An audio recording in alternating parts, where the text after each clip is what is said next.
Sa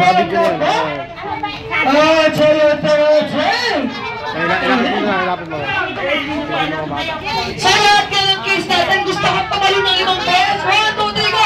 1, 2, 3, 4, 5! Pag-jack ng 5 pesos! 1, 2, 3, 4, 5! Parang tayo nagpatsang iisa lang. Okay! So kids, ready ba maglaro? Okay, kung ready, taas ang kanang paa. Because lahat pa kami sa sapatos, Stephen, sandals, rubbers, whatever, shoes. Ayan, meron sila. Okay, so yan, napaka-simple laro natin.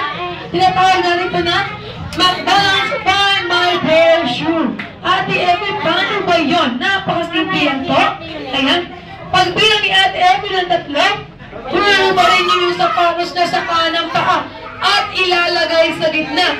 Iiwanan sa gitna ng circle at babalik ka sa circle. Ready? 1, 2, 3, go! Subalin sa kanang paa. Dito, sa buong mundo! Gilay!